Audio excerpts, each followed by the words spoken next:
Good morning students. आज हम global warming के संबंध में चर्चा करेंगे।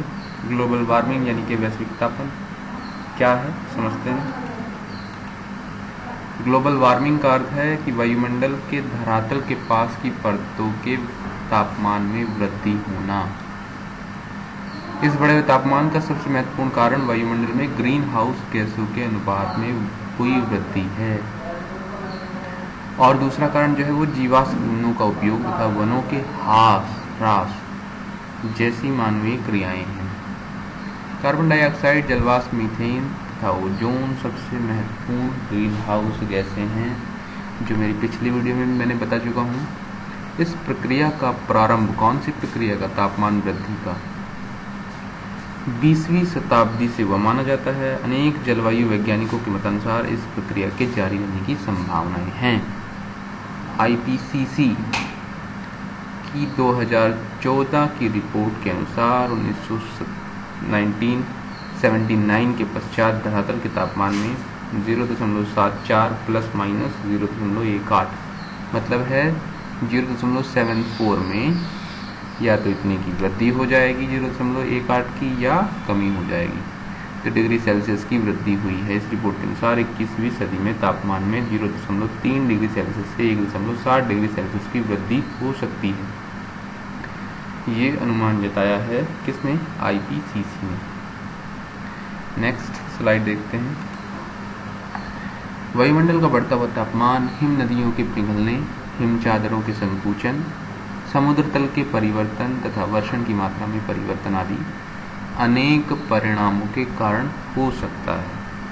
वर्षण के प्रारूप में परिवर्तन अनेक घटनाओं को जन्म दे सकते हैं, जैसे उपोष्णकटिबंधीय मरुस्थल का विस्तार तथा विभिन्न क्षेत्रों में बाढ़ तथा सूखे के प्रकोप। अभी तक अध्ययनों के आधार पर माना जाता रहा है कि ग्लोबल वार्मिंग का प्रभाव समस्त संसार में एक जैसा नहीं होगा। इस प्रभाव का जो असर है वो ध्रुवीय क्षेत्रों में सर्वाधिक होने की संभावनाएं जताई जा रही हैं। इसका इसलिए भी जताई जा रही हैं क्योंकि जो बर्फ है या जो ठंडे प्रदेश हैं वो ध्रुवीय क्षेत्रों में ही हैं अधिकतर।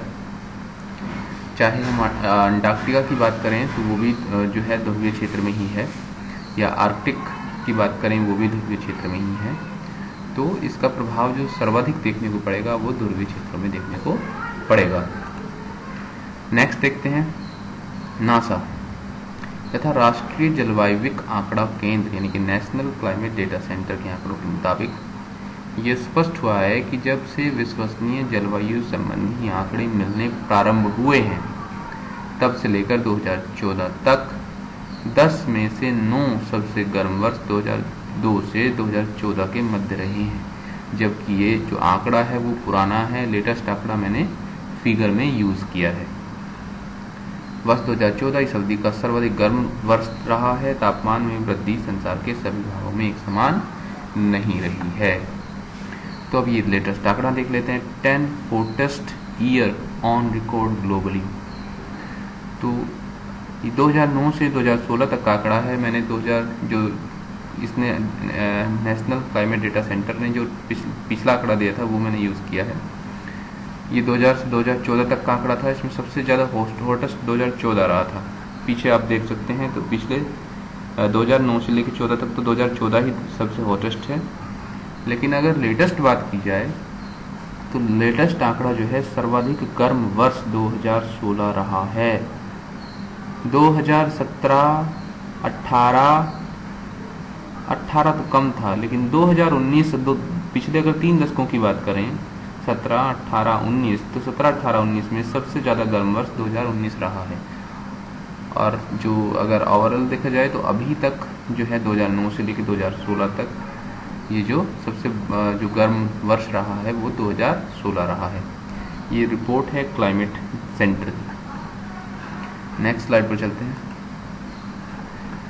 वर्ष 1979 से महाद्वीपों के तापमान में 0.25 डिग्री सेल्सियस प्रति दशक, महासागरों के तापमान में 0.13 डिग्री सेल्सियस प्रति दशक की अपेक्षा लगभग दुगनी वृद्धि हुई है। होनी इतनी चाहिए थी लेकिन हुई दुगनी है। प्रत्येक दशक की बात कर रहे हैं। यद्यपि जलवायु में परिवर्तन अनेक कारणों से आ सकते हैं, जैसे जलवायु में परिवर्तन कैसे कैसे आ सकते हैं उसकी भी चर्चा करेंगे। जैसे क्या है, पेड़ों की कटाई से आ सकते हैं, पॉपुलेशन वृद्धि से आ सकते हैं, संसाधनों की संख्या में हुई वृद्धि से आ सकते हैं। ऐसे अनेक कारण हैं जिससे जलवायु में परिवर्तन आ सकते हैं। जलवायु में परिवर्तन, जनसंख्या ज़्यादा बढ़ेगी तो कार्बन डाइऑक्साइड की मात्रा ज़्यादा बढ़ेगी। पेड़ वनों की कटाई हम कर रहे हैं तो ऑक्सीजन की मात्रा इतनी नहीं होगी, तो संतुलन बिगड़ेगा। अब कह रहे हैं, परंतु पृथ्वी के परिक्रमा जैसे कारकों के परिणाम स्वरूप आने वाले परिवर्तन इतनी धीमी गति से होते हैं कि उनको पिछले शताब्दी में हुए तापमान परिवर्तनों के लिए उत्तरदायी नहीं माना जा सकता। कहने का मतलब है कि हम ये नहीं कह सकते कि पृथ्वी का घूर्णन भी जो है वो क्लाइमेट को या जलवायु को प्रभावित कर रहा है। दूसरा है, हम ये भी नहीं कह सकते कि सूर्य से जो है अत्यधिक मात्रा में अब हमें प्रकाश ज़्यादा मिलने लगा है, हम ये भी नहीं कह सकते, लेकिन प्रकाश तो उतना ही मिल रहा है। तो क्या कारण है कि पृथ्वी के तापमान में वृद्धि हो रही है? चलिए, यही कारण है कि पिछली शताब्दी में तापमान में वृद्धि को मुख्यतः ग्रीन हाउस प्रभाव का परिणाम माना जा रहा है। ये मुख्यतः कारण है। ये लाइन, जलवाष्प को कुल ग्रीन हाउस प्रभाव के 36 से 70% के लिए उत्तरदायी माना जाता है। इसी प्रकार कार्बन डाइऑक्साइड का दिया है ग्रीन हाउस प्रभाव के लिए 9 से 26%, मीथेन का दिया है 4 से 9%, ओजोन का 3 से 7% ग्रीन हाउस प्रभाव के लिए उत्तरदायी माना जाता रहा है। वर्ष 1750 से वायुमंडल में कार्बन डाइऑक्साइड की मात्रा में कुल वृद्धि में से 75% वृद्धि जीवाश्म ईंधन के उपयोग का परिणाम है। अब ये भी समझ लीजिए, जो जीवाश्म ईंधन हम यूज कर रहे हैं उसका भी परिणाम है कि कार्बन डाइऑक्साइड की मात्रा में वृद्धि हो रही है। जैसे कि आप जो है गाड़ी चलाते हैं तो जो उससे पेट्रोल फूकता है वो धुआं जो रहता है, धुआं, तो उससे भी क्या कर रहे हैं हम, कार्बन डाइऑक्साइड की मात्रा में वृद्धि कर रहे हैं। और जो अन्य परिवर्तन हुए हैं, जबकि शेष को भूमि उपयोग में हुए परिवर्तनों मुख्यतः वनों का के ह्रास का परिणाम माना जाता है। नेक्स्ट स्लाइड पर चलते हैं। बढ़ती हुई जनसंख्या और जीवाश्म ईंधनों की बढ़ती हुई प्रति व्यक्ति खपत, क्योंकि जब जनसंख्या बढ़ रही है तो ईंधन की खपत भी बढ़ेगी प्रति व्यक्ति। वायुमंडल में बढ़ती हुई कार्बन डाइऑक्साइड की मात्रा के लिए उत्तरदायी सबसे महत्वपूर्ण कारक है। वायुमंडल में कार्बन डाइऑक्साइड की मात्रा 1960 के दशक में 305 ppm से 2016 में बढ़कर 403 ppm हो गई। मैंने पहले भी क्या कहा था, अगर यही बढ़ती रही तो 550 ppm तक पहुंच सकती है। ग्लोबल वार्मिंग पारिस्थितिकी तंत्रों को भी प्रभावित कर रही है। वसंत ऋतु अभी कैसे प्रभावित कर रही है ग्लोबल वार्मिंग, मतलब जो पृथ्वी का तापमान बढ़ रहा है, कैसे बढ़ रहा है? तो इसका कुछ कारण है, जैसे वसंत ऋतु का पहले प्रारंभ हो जाना, विभिन्न पादप एवं जीव प्रजातियों के आवास क्षेत्रों का ध्रुवों की तरफ खिसक जाना या अधिक ऊंचाइयों की तरफ खिसक जाना, इन प्रभावों के उदाहरण हैं। यह माना जा रहा है कि भविष्य में होने वाली तापीय वृद्धि का सर्वाधिक प्रभाव टुंड्रा वनस्पति, मैंग्रोव तथा प्रवाल भित्ति पारितंत्रों पर देखने को मिलेगा। वायुमंडल में होने वाले इन परिवर्तनों के परिणाम स्वरूप अनेक प्रजातियों के विलुप्त होने तथा जैव विविधता में कमी आने की आशंका है। यद्यपि अनेक प्रजातियां पहले भी विलुप्त होती रही है, परंतु आधुनिक युग में हुए जलवायु परिवर्तन तथा अन्य कारकों के परिणाम स्वरूप इनके विलुप्त होने की दर में वृद्धि की संभावनाएं हैं। ध्रुवीय क्षेत्रों तथा द्वीपों के निवासियों का जीवन भी इस परिणाम से प्रभावित हो रहा है, क्योंकि वहां का भी तापमान बढ़ रहा है।